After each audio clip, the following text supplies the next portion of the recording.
Hey guys, welcome to my channel Steno Tubers. आज part 2 है vocabs की series का।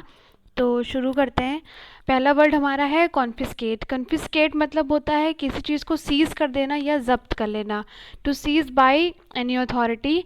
यहाँ पे साइज स्पेलिंग रॉन्ग है, यहाँ पे SEIZE होगा। ठीक है। तो कॉन्फिस्केट का मतलब होता है किसी चीज़ को सीज कर देना या जब्त कर लेना। ग्रैब का मतलब होता है किसी चीज़ को पकड़ना या उसको कैच कर लेना। कैप्चर मतलब भी होता है किसी चीज़ को पकड़ लेना या जब्त कर लेना। ठीक है। जैसे आपने देखा होगा कि कोई दुकान होती है, शॉप है, उसमें कोई इलीगल वर्क हो तो वो सीज़ कर दी जाती है। ठीक है। तो किसी अथॉरिटी के द्वारा सीज़ कर देना, इसका मतलब होता है कन्फिस्केट। ओके। नेक्स्ट है हमारा डीजेनरेशन। तो डीजेनरेशन, देखिए, इसका मतलब क्या होता है कि अपकर्ष, मतलब किसी चीज़ में कमी आना या डिक्रीज करना या डिक्लाइन करना। तो डिग्रेडेशन आपने सुना है। डिग्रेडेशन मतलब डी लगा हुआ है, देखिए डिग्रेडेशन में भी लगा है, डिक्लाइन में भी डी है, एंड डिटेरियोरेशन में भी डी है, एंड डिक्रीज में भी डी है। तो DE जहाँ पे आएगा आप समझ जाइएगा कि किसी चीज़ की कम होने की बात हो रही है। तो डीजेनरेशन मतलब क्या हुआ, किसी चीज़ में कमी आना या किसी चीज़ में कोई चीज़ कम कम होना। तो डीजेनरेशन के और सिनोनिम्स है हमारा डिग्रेडेशन, डिटेरियोरेशन। देखिए ये बहुत बार आता है। डिटर भी एक वर्ड होता है, डिटेरियोरेशन भी एक वर्ड होता है। ठीक है।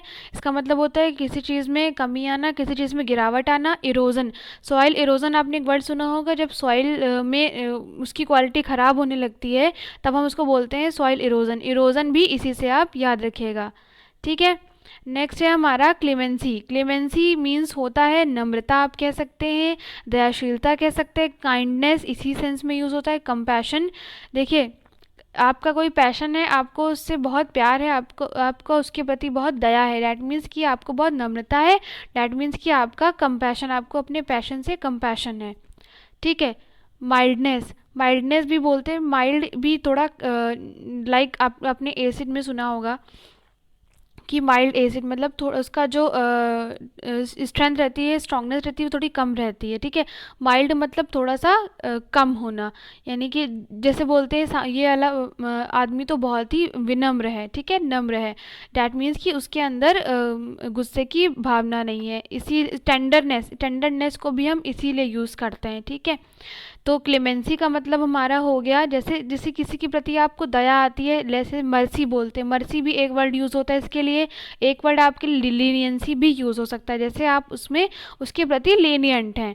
ठीक है। इसके वर्ड हो गए kindness, compassion, mildness and tenderness. ठीक है। नेक्स्ट वर्ड है हमारा इंसेप्शन।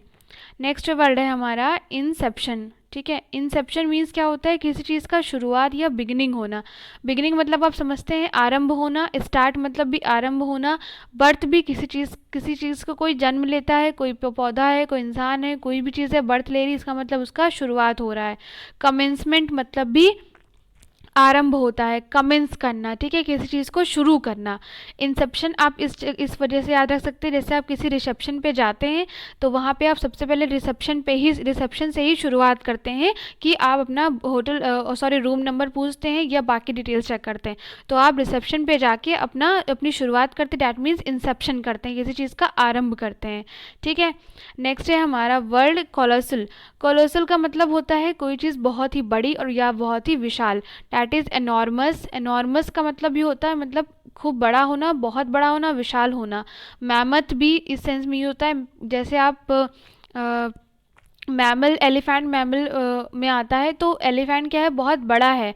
ठीक है, यानी कि वो जो मैमल है वो मैमथ है।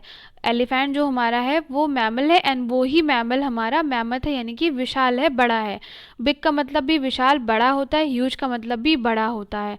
ठीक है। तो कोलोसल आप इस तरीके से याद रख सकते हैं। शायद मुझे याद है, कोलोसल काजल का ऐड आता है, तो आप उससे याद रख सकते हैं कि वो काजल काफ़ी बड़ा होता है, काफ़ी दूर तक जाता है, देर तक टिकता है, इसीलिए उसको कोलोसल बोलते हैं, यानी कि बहुत बड़ा है, विशाल है। ठीक है। तो नेक्स्ट वर्ड हमारा है पैराडॉक्स। पैराडॉक्स मतलब होता है कोई चीज़ बहुत ही कंफ्यूजिंग एंड बहुत ही पजल्ड होना। ठीक है। इसका मतलब होता है पजल, कॉन्ट्राडिक्शन या मिस्ट्री। तो पैराडॉक्स मतलब आप एक वर्ड और यूज, जैसे इसमें विरोधाक्ति लिखा है, एक वर्ड यूज होता है विरोधाभास। ठीक है। तो पैराडॉक्स को आप इस तरीके से याद रखिएगा कि इसका एक वर्ड और होता है, एक होता है डाइकोटॉमी, DICOCHOTOME, ठीक है। ये वर्ड हमारा यूज़ होता है डाइकोटॉमी, ठीक है। पैराडॉक्स यानी आप इसे याद रखिए कि आपको किसी चीज़ में डाई हमेशा दो के लिए यूज़ होता है, आपको किसी चीज़ में विरोध है, मतलब दो चीज़ों में आपको नहीं समझ में आ रहा, डैट मीन्स डाइकोटॉमी, ठीक है। एक और वर्ड यूज़ होता है इनकॉन्ग्रुइटी, ठीक है। इसके वर्ड्स हो गए। पैराडॉक्स मतलब किसी चीज़ का विरोधकती होना, कंट्राडिक्ट करना किसी चीज़ को, खंडन करना किसी चीज़ का, कोई चीज़ मिस्ट्री जो है वो एक विरोध ही पैदा करती है, ठीक है। पैराडॉक्स मतलब क्या होता है, विरोधकती या विरोधाभास। नेक्स्ट है हमारा प्लोरीफेरेट। प्लोरीफेरेट मतलब होता है किसी चीज़ का संख्या में डबल हो जाना या और ज़्यादा बढ़ जाना, ठीक है। तो प्रोलिफेरेट मतलब आप समझते हैं रिप्रोड्यूस जब कोई चीज़ होती है तो उसका मतलब उसकी संख्या बढ़ती है, उसका नंबर बढ़ता है, ठीक है। नेक्स्ट वर्ड है मल्टीप्लाई। मल्टीप्लाई भी मतलब होता है जब हम किसी चीज़ को मल्टीप्लाई कर देते हैं तो उसकी संख्या बढ़ जाती है। प्रोड्यूस भी इसी का सिनोनिम है। प्रोड्यूस मतलब भी अगर कोई चीज़ प्रोड्यूस हो रही है डैट मीन्स कि उसकी जो नंबर ऑफ उसके जो संख्या है, जो नंबर उसका बढ़ रहा है, ठीक है। तो प्रोलिफेरेट मतलब प्लोरीफेरेट मत इसका देखिए कभी कभी सिनोनिम इसका प्रॉस्पर भी आ जाता है। प्रॉस्पर इस सेंस में यूज़ होता है कि जब कोई चीज़ प्रॉस्पर हो रही है यानी वो प्रफुल्लित हो रही है और मतलब और उसमें चीज़ें ऐड हो रही हैं, ठीक है। तो प्लोरीफेरेट मतलब हमारा हो गया रिप्रोड्यूस, मल्टीप्लाई या प्रोड्यूस, ठीक है। नेक्स्ट है हमारा मोमेंटस। तो मोमेंट देखिए कोई मोमेंट है आपका बहुत स्पेशल है, आपके लिए बहुत ज़्यादा मायने रखता है, आप उसको इम्पॉर्टेंट बोलेंगे, ठीक है। आपका कोई मोमेंट है आपके लिए, वो अगर इम्पॉर्टेंट है तो वो मोमेंट आपका मोमेंटस हो गया, ठीक है। इसका मतलब होता है इम्पॉर्टेंट, वैल्यूएबल जो आपके लिए वैल्यू करता हो।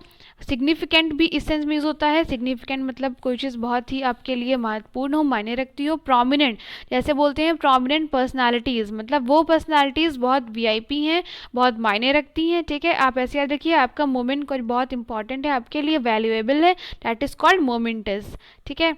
नेक्स्ट हमारा है डिबेकल। देखिए मैंने बोला था डी ई जहाँ पे आ रहा है डैट मीन्स देखिए यहाँ भी डी ई आया था, सब जगह डी ई जहाँ पे आया वहाँ उसका मतलब कोई चीज़ कम हो रही, कोई चीज़ घट रही है, ठीक है।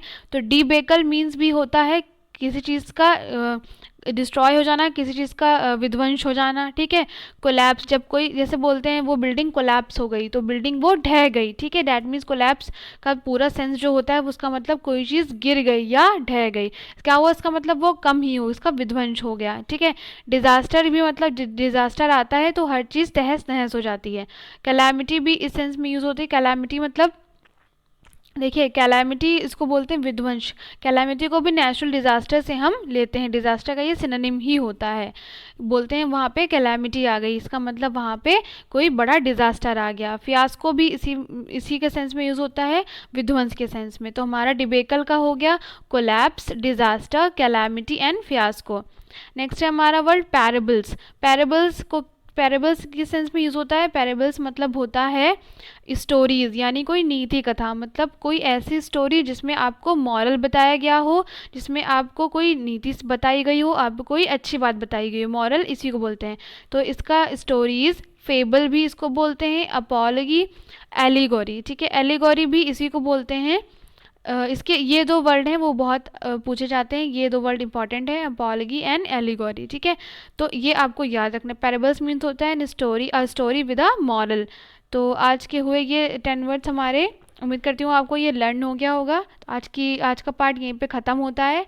मिलते हैं नेक्स्ट पार्ट में। Thanks for watching, subscribe to my channel Steno tubers.